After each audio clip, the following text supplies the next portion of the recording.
Graças e paz, amados, como é que vocês estão? Espero que vocês estejam extremamente bem, desfrutando da paz que excede todo o entendimento que a gente só pode encontrar no nosso Senhor Jesus Cristo. Bom, estamos aqui para mais um Praticando a Palavra podcast. Hoje a gente vai falar sobre a multiplicação de pães que a gente encontra lá no texto de João, capítulo 6, tá? Eu vou ler da perspectiva de João, que não é um livro sinótico, né? Então ele vai contar por uma outra perspectiva, um outro prisma que é um pouco diferente dos outros evangelhos que a gente encontra essa passagem aqui da multiplicação. A gente vai ler João capítulo 6, eu já vou falar os versículos, tá? Só que esse texto aqui, diferente do que a gente pensa, ele não é sobre pão. Ele fala muito mais do que essa necessidade fisiológica que nós temos de nos alimentar, essa necessidade material, digamos assim, né? Que a gente pode atribuir isso aqui a vários outros tipos de materialismo. Eu quero trazer uma visão um pouco mais espiritual dessa coisa aqui, do que Jesus é capaz de fazer nas nossas vidas a partir de princípios didáticos que ele nos ensina através da palavra, beleza? Então, de antemão, já queria pedir para que você abrisse aí sua Bíblia, se você tiver em posse dela, tá? Lá em João, capítulo 6. Deixa eu ver se eu tô certo aqui, que esse texto é um pouco antigo. Me dá só um segundinho que eu vou pegar a minha Bíblia de apoio. Acabei de pegar minha Bíblia de apoio aqui. Minha Bíblia de apoio é tecnológica, eu não sou o cara do papel não, tá, gente? Desculpa.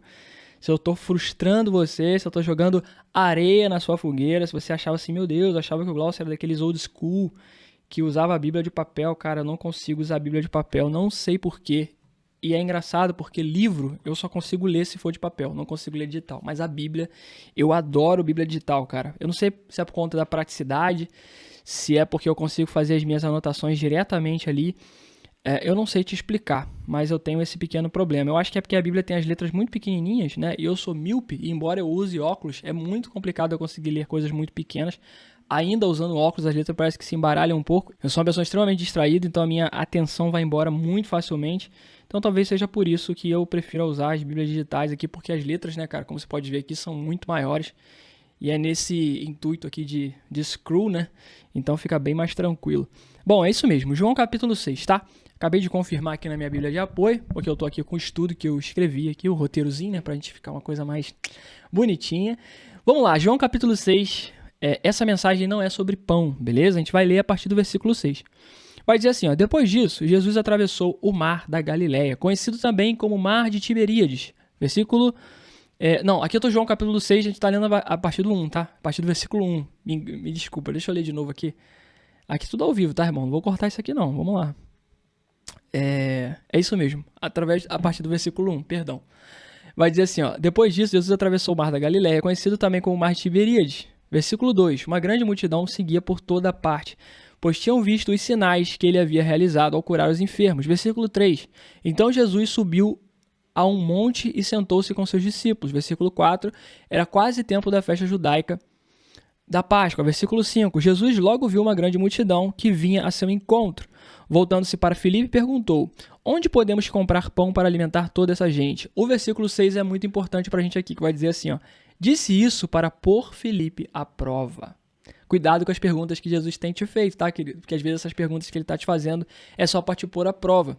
E ele só põe à prova aqueles que ele quer aprovar. Só que você tem que estar preparado para essas perguntas. Então, preste bastante atenção no que Jesus está te perguntando, porque às vezes ele está te provando aí, né? Provando sua fé, provando sua capacidade de acreditar.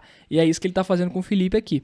Pois já sabia o que ia fazer, beleza? Filipe respondeu: mesmo que trabalhássemos vários meses, não teríamos dinheiro suficiente para dar alimento a todas essas pessoas. Então Filipe aqui claramente não foi aprovado nessa prova, né? Porque diante de um cenário impossível, ele foi incrédulo. Ele não acreditou que Jesus poderia fazer algo naquele momento ali, sobrenatural, miraculoso, que pudesse resolver aquele problema. E esse é o primeiro ponto que eu quero trabalhar com vocês, em cima da perspectiva de Filipe, tá? O primeiro ponto que eu quero trabalhar com vocês é: você conhece aquele a quem você segue? Você sabe do que ele é capaz? Você conhece aquele a quem você segue?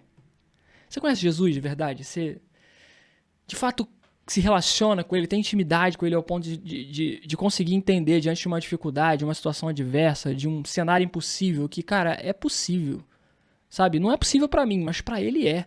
Ele consegue fazer, ele consegue contornar, ele consegue dar um jeito, ele pode fazer alguma coisa diante disso aqui. Isso parte desse ponto aqui que eu tô trabalhando, sabe?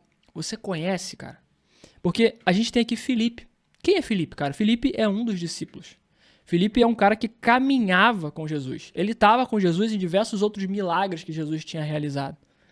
E mesmo diante de tantos milagres, de tantos sinais e maravilhas que ele via Jesus realizar,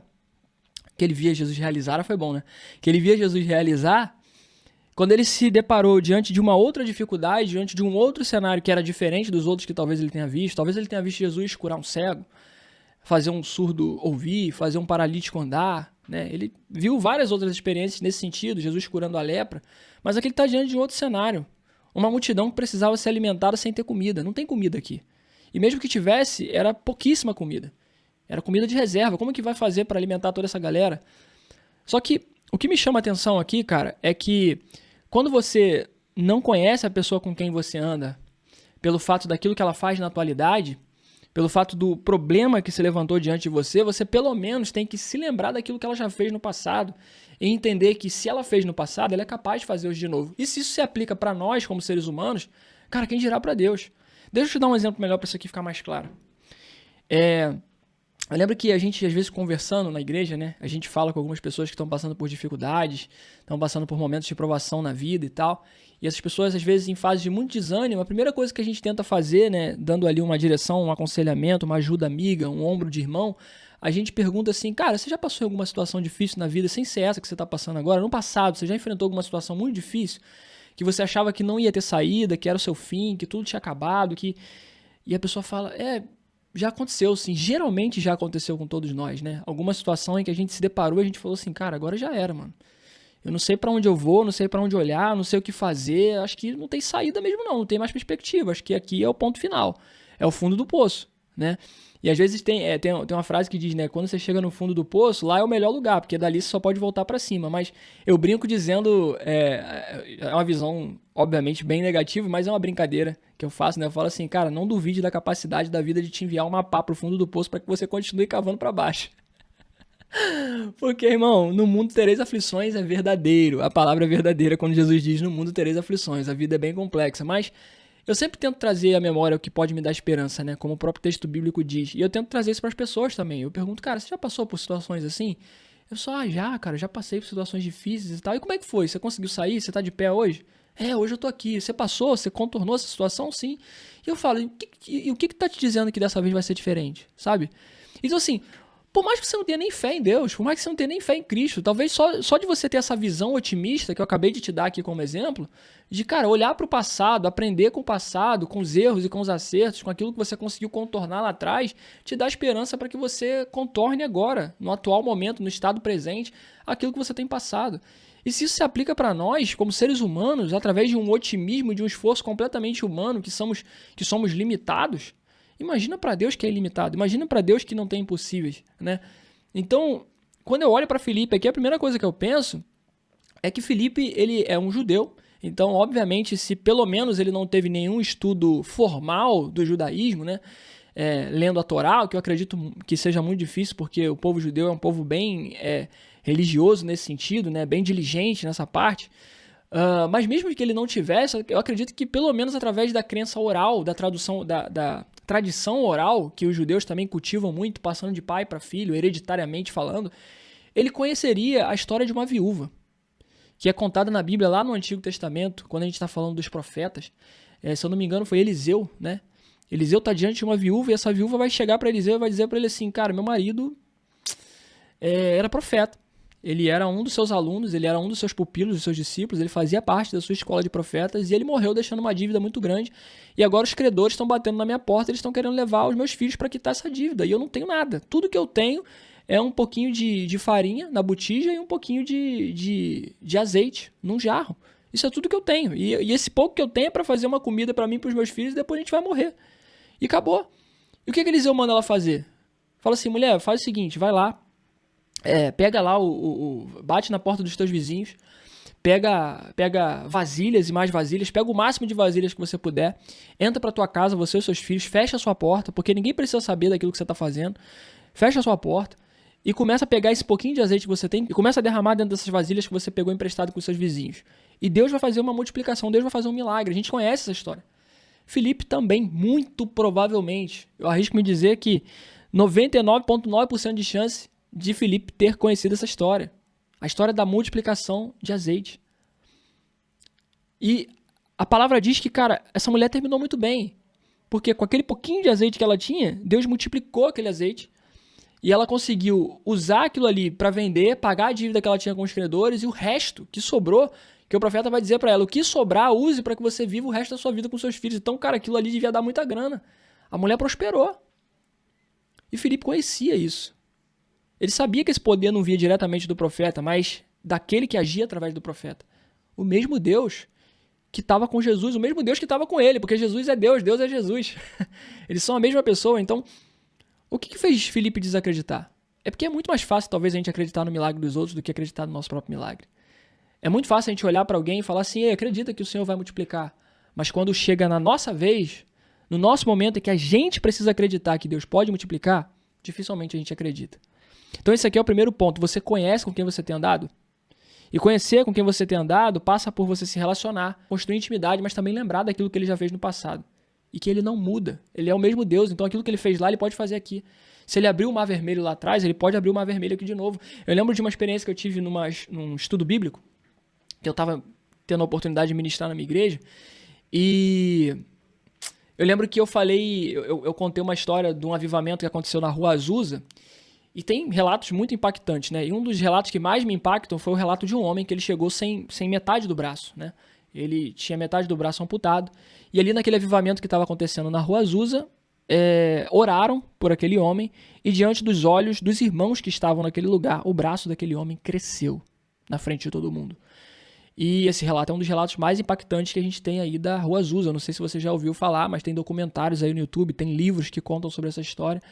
E esse é um dos relatos mais impactantes. Cara, um braço crescendo diante dos seus olhos ali é algo bem sobrenatural de acontecer. E é difícil de acreditar. Confesso para vocês que é difícil de acreditar. A nossa incredulidade é absurdamente grande, irmãos. É por isso que Jesus falou pra gente, se vocês tiverem a fé do tamanho de um grão de mostarda, vocês podem mandar esse mar se levantar daqui e se atirar no mar, ele vai fazer. Porque Jesus sabia que a gente não tem uma fé nem do tamanho de um grão de mostarda. Sabe, o que é mais fácil? Mandar um monte se levantar e se lançar no mar ou fazer um braço crescer? É claro que é mais fácil fazer um braço crescer do que mandar um monte.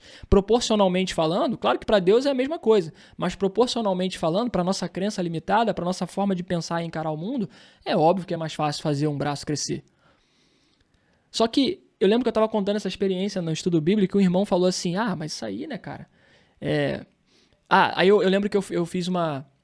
Aí eu trouxe um pouco para a realidade bíblica, contei da história de Pedro e João, né, lá em Atos 3, né, se eu não me engano, que é quando João e Pedro estão chegando no templo, na porta do templo tem um homem coxo, esse homem está pedindo esmola, e Pedro fala, eu não tenho prata nem ouro, mas que eu tenho te dou. E ele levanta esse homem é restituído, e começa a caminhar com eles, e entra no templo caminhando e glorificando o nome de Deus. Eu falei, cara, o que tem impedido a gente de viver isso? O que tem impedido a gente de viver esses avivamentos loucos, sabe? De ver braços crescer na nossa frente, de ver um paralítico andar, de ver um surdo ouvir, de ver um cego enxergar. E aí eu lembro que esse irmão, dentro da sua simplicidade ali, e sinceridade também, ele foi sincero, ele disse, cara, mas isso aí era Pedro, né? Isso aí era João, isso aí são os caras que estão em outro nível. E eu falei assim, cara, então quer dizer que você acredita que existe um Deus para Pedro e João, que existe um Deus para Rua Azusa e que existe um outro Deus para você? Então você é um idólatra. Porque se você acredita em um outro Deus diferente desses caras que eu estou contando aqui para você, significa que você não acredita no Deus que a gente crê, no Deus da Bíblia, porque ele é o mesmo. O mesmo Deus que abriu o mar com Moisés, o mesmo Deus que deu um filho a Abraão na velhice, é o Deus que consegue atuar na sua vida hoje. É o mesmo Deus. E eu lembro que eu fiz essa provocação. Eu falei assim, cara, se Deus quiser, ele pode colocar a gente no mar de Copacabana. E aqui no Rio de Janeiro tem uma coisa chamada arrastão, né? Que é algo bem complicado. Às vezes você tá na praia e alguém grita, arrastão! E aí vem um grupo de gente do lado esquerdo, um grupo de gente do lado direito, um grupo de gente atrás, fazendo o quê? Assaltando, roubando. Infelizmente, isso não é algo pelo qual nós gostaríamos de ser conhecidos aqui no Rio de Janeiro, mas nós somos, infelizmente. E o que você faz num momento como esse? Você corre para onde? Se você está cercado. E aí vamos supor que Deus faça como ele fez com Moisés, ordene ao meu povo que marche, e você só tem a água na sua frente. O que você faz? Você bota o pé ou você fica para ser assaltado, agredido, seja lá o que esses caras vão fazer com você? Você crê que Deus pode abrir o mar da mesma forma que ele abriu com Moisés? Você crê que ele é o mesmo Deus do Antigo Testamento? Essa foi a provocação que eu fiz, uma provocação em forma de sátira ali, uma brincadeira, obviamente, mas que provocasse a fé da galera. Você conhece com quem você tem caminhado? Você conhece do que ele é capaz? Então esse é o primeiro ponto que eu quero trabalhar com vocês. O segundo ponto é, não diminua o que Deus te deu. O versículo 8 vai dizer, então, um de seus discípulos, André, irmão de Simão, Pedro, falou, aqui está um rapaz com 5 pães de cevada e 2 peixes. Mas do que adianta isso para tanta gente? Então aqui André chega com a solução do problema para Jesus. Ele chega com um rapaz que tinha 5 pães e 2 peixes. Um menino, né, da música lá do 4x1, 5 pães e 2 peixinhos. Só que ele limita o que Deus poderia fazer com 5 pães e 2 peixes. Mais um dos discípulos de Deus, que também não conheciam a história de Eliseu com a viúva. Que também não conheciam aquele com quem eles caminhavam. E ele limitou o que Deus poderia fazer com esse menino. O que me chama muita atenção, querido, é que esses homens caminhavam com Cristo integralmente. Eles estavam com Cristo para cima e para baixo. Eles dormiam e acordavam com ele, tomavam café com ele, faziam as refeições com ele, tinham intimidade com ele, lavavam seus pés, carregavam sua mochila, conheciam o que ele fazia, conhecia os seus vícios. Se Jesus roncasse, só eles saberiam. Sabe, eles conheciam a intimidade de Jesus. E um menino que não caminhava com Cristo, que não estava perto com ele, integralmente falando, esse menino olhou para Jesus e falou assim, cara, eu só tenho 5 pães e 2 peixes, mas eu sei que isso é o suficiente. O que você tem na mão? Você só tem 5 pães e 2 peixes para alimentar 5.000 pessoas? Cara, isso é o suficiente para Deus. Você serve a um Deus que pode do nada fazer tudo. O que está te impedindo? O que está te impedindo? Então o que me choca aqui é que uma pessoa que não caminhava com Jesus, e eu digo integralmente, porque provavelmente esse menino devia estar em alguns lugares que Jesus estava para ouvir os sermões que ele pregava, talvez através dos pais, não sei. Eu não sei quem era esse menino, a gente não sabe a realidade dele. Mas ele não era um dos 12 discípulos que estavam o tempo inteiro com Jesus. E esses que estavam dentro não conheciam, enquanto um que estava fora conhecia. Eu não sei você, querido, mas eu não quero ser um dos que estão dentro e não conhecem, enquanto os que estão fora estão conhecendo.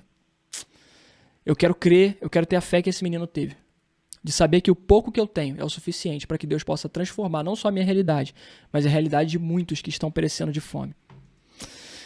Terceiro ponto, versículo 10. Jesus respondeu, diga ao povo que se sente. Todos se sentaram na grama que cobria o monte. Só os homens eram cerca de 5.000. Só os homens eram cerca de 5.000. O que me chama a atenção é Jesus dizendo, diga ao povo que se sente. Todos se sentaram na grama que cobria o monte. Antes de Jesus realizar o milagre, Jesus organizou todo mundo. É isso que eu quero dizer para você. Deus é um Deus de ordem. A palavra vai dizer Deus é um Deus de ordem e decência. Às vezes a gente foca na decência, porque ela, obviamente, é muito importante, e a gente acha que só decência é santidade. Não, a organização também é santidade. Deus é organizado. A gente aprende com um livro de Números, que é um livro sobre organização. É Deus começando o povo. Deus começa esse livro com um censo, contando o povo para quê? Para organizar. A forma que o povo ia se distribuir em relação ao exército, a forma que o povo ia se distribuir em relação à marcha, o que cada um ia fazer, quais seriam as atribuições de cada um dentro daquele contexto de povo. Então Deus é um Deus organizado. Antes de fazer o milagre na minha e na sua vida, Ele precisa organizar primeiro. Talvez seja por isso que as coisas pareçam tão difíceis, porque a gente viveu tanto tempo na desordem que quando Cristo entra e começa a arrumar, a gente começa a achar estranho. A gente usa aquela frase, né, que a gente acha que é uma frase interessante, que é uma frase legal, engraçadinha, divertida. Ah, mas na minha bagunça eu me acho. Não, ninguém se acha na bagunça. Você acha que se acha, mas você está perdido dentro da sua bagunça. E quando Cristo entra e Ele começa a organizar, aí começa a te incomodar, começa a doer, começa a gerar conflitos, confrontos. Por quê? Por quê? Porque Cristo está organizando as coisas. Antes do milagre, Ele organiza. Então creia nisso. Antes do milagre, Ele organiza. 11º. Versículo 11º. A gratidão é a chave para a multiplicação. Esse é um outro ponto que eu quero trabalhar aqui. Então Jesus tomou os pães, agradeceu a Deus e os repartiu entre o povo. Em seguida fez o mesmo com os peixes e todos comeram à vontade. Querido, você quer que algo seja multiplicado na sua vida, seja uma bênção material ou espiritual? A gratidão é a chave para isso. Não seja ingrato. A ingratidão é o celeiro da murmuração. Ela nasce da murmuração. E a murmuração foi o que fez o povo, que poderia ter chegado na Terra Prometida em 11 dias. Essa era a distância de onde o povo estava até Canaã, a Terra Prometida. Eles poderiam ter chegado em 11 dias. Eles levaram 40 anos. Por quê? Porque murmuraram. E murmurar é o oposto, é o antagônico da gratidão. Deus quer um povo grato. Se você agradece, Ele multiplica. A gente vê Jesus sempre que realizar um grande milagre, um grande feito, a primeira coisa que Ele faz é dar graças ao Pai. Quando Ele vai ressuscitar Lázaro, a primeira coisa que Ele faz é olhar para os céus e Ele fala, Pai, graças eu te dou, porque o Senhor me ouve. E eu estou fazendo isso para que o povo saiba que foi o Senhor que me enviou e glorifique o teu nome, e para que o meu nome te glorifique. Toda vez que Jesus vai realizar um milagre impactante, transformador, Ele agradece. Você quer que um milagre aconteça na sua vida e ele não tenha acontecido? Tenta agradecer primeiro e pedir depois. Isso aqui é muito importante. Quinto ponto, Deus não desperdiça milagre. E eu finalizo por aqui. Versículo 12. Depois que todos estavam satisfeitos, Jesus disse a seus discípulos: agora juntem os pedaços que sobraram, para que nada se desperdice. Eles juntaram o que restou e encheram 12 cestos com as sobras. Eles juntaram o que sobrou e encheram 12 cestos com as sobras. Jesus falou: pegue o que sobrou e junte para que nada se desperdice. Jesus não vai desperdiçar milagre. Jesus não vai te dar a mais do que você precisa para que você desperdice com você mesmo ou com seus próprios caprichos. Eu gravei um vídeo nesse canal, foi um vídeo que saiu na terça-feira, na terça-feira passada. Eu não sei quando esse vídeo aqui vai sair, porque eu gravo vários vídeos, né, para ter guardado aqui. Mas eu gravei um vídeo nesse canal onde eu falo sobre isso. Às vezes as suas orações não são atendidas porque está pedindo para os seus próprios prazeres. É como Tiago 4 fala para nós a partir do versículo 2. Vocês pedem e não recebem porque estão pedindo para os seus próprios prazeres. Às vezes é por isso que o Senhor não atende. Deus não vai desperdiçar milagre com você. Deus não vai desperdiçar bênção. Ele não vai te dar mais do que você precisa para que você gaste nos seus próprios prazeres. Para que você se auto-sabote. Não, Ele te dá mais para que você possa transbordar na vida das pessoas.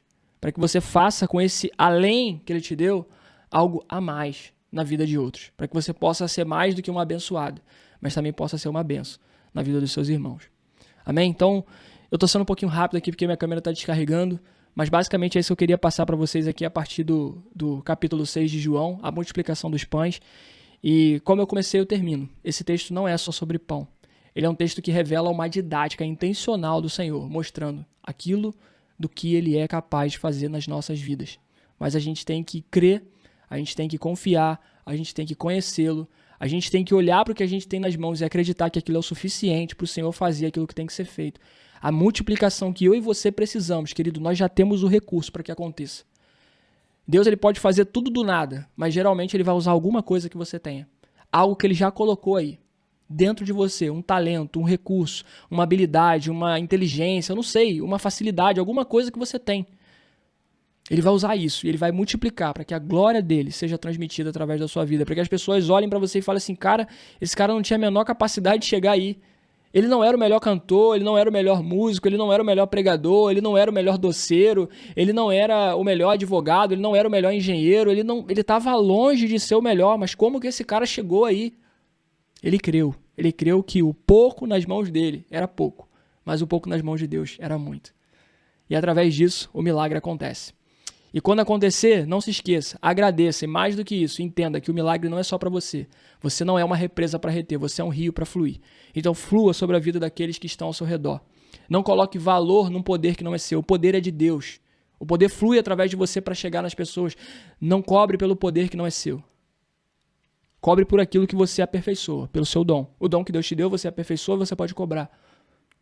Você pode trabalhar através do seu dom, isso não tem problema, mas não cobre pelo poder de Deus. O poder de Deus é dele.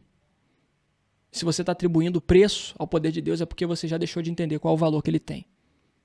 Amém? Então fique com essa mensagem, fique com essa palavra, que o Senhor te abençoe grandemente. Curte, comenta, compartilha, manda para aquelas pessoas que você acha que esse vídeo vai ser importante e relevante, que precisam aprender sobre a multiplicação e quais os princípios para que a multiplicação aconteça. Beleza? No mais é isso. Beijo grande no seu coração, que o Senhor te abençoe grandemente, te prospere, você, sua casa, sua família, tudo aquilo que você tocar dentro da vontade dele. E no mais, Jesus é o centro. Até mais. Tchau, tchau.